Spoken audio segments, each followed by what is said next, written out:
یہاں مجھے ایک بات یاد آتی ہے، سیریل اور ڈرامے دیکھ کر، فلمیں دیکھ کر سوچ بدل گئی۔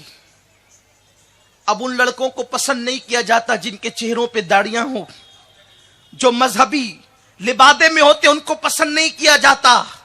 آؤ تمہیں بتاؤں، شیخ کرمانی رحمت اللہ تعالی علیہ ایک ہی بیٹی ہے، بڑی خوبصورت ہے، شاہی خاندان میں پیدا ہوئے ہیں شیخ کرمانی، لیکن ساری شاہی خاندانی میں پیدا ہونے کے بعد بھی سب چھوڑا، آرام چھوڑا، عیش چھوڑا، اللہ کی عبادت میں لگ گئے۔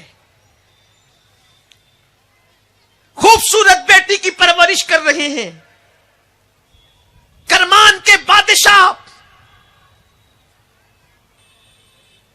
پیغام لے کر کے بھیجتا ہے شیخ کرمانی سے، آپ کی اکلوتی خوبصورت بیٹی کا نکاح میرے ساتھ کر دو۔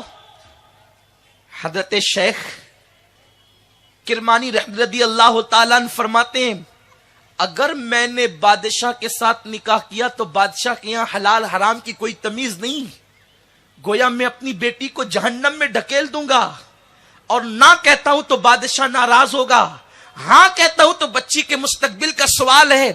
آپ نے بادشاہ سے کہا مجھے 3 دن کی مہلت دے، غور کروں گا۔ ان 3 دن میں ادھر مسجد سے نکلا دوسری مسجد، دوسری مسجد سے نکلے تیسری مسجد، تیسری سے نکلے چوتھی مسجد۔ یہ مسجد مسجد کیوں گھوم رہے ہیں؟ مسجد مسجد اس لیے گھوم رہے ہیں، خوبصورت بیٹی کے لیے کوئی رشتہ ڈھونڈنا ہے۔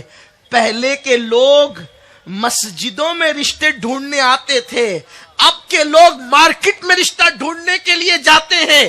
آپ کہتے ہیں میری بیٹی کا شوہر آوارگی کر رہا ہے، کسی کے ساتھ افیئر کر کے عیاشی کر رہا ہے۔ ہاں ایسا ضرور ہوگا، جب تک رشتے مسجد میں تلاش کیے جاتے تھے، بیٹی کا شوہر کسی سے افیئر نہیں کرتا تھا، بیوی کا حق ادا کرتا تھا۔ جب سے تم نے مسجد میں رشتے تلاش کرنے کی بجائے مارکیٹ میں رشتے ڈھونڈنے شروع کیے، پارکوں میں رشتے ڈھونڈنے شروع کیے، کالجز میں رشتے ڈھونڈنے شروع کیے، آج وہ رشتے تمہیں خون کے آنسو رلا رہے ہیں۔ رشتے ڈھونڈنے ہیں، آؤ اللہ کے گھر میں آ کر کے تلاش کرو، تمہیں وہ رشتے ملیں گے جو تمہاری بیٹی کا حق ادا کرے گا۔ اللہ اکبر۔ شیخ کرمانی رحمت اللہ تعالی علیہ مسجد مسجد ڈھونڈ رہے ہیں، کوئی بندہ تو ملے، کوئی بندہ تو ملے۔ ایک جوان دیکھا، اس لیے کہ چہرے دل کے حالات بیان کرتے ہیں، دل کی کیفیت چہرے سے ظاہر ہوتی ہے۔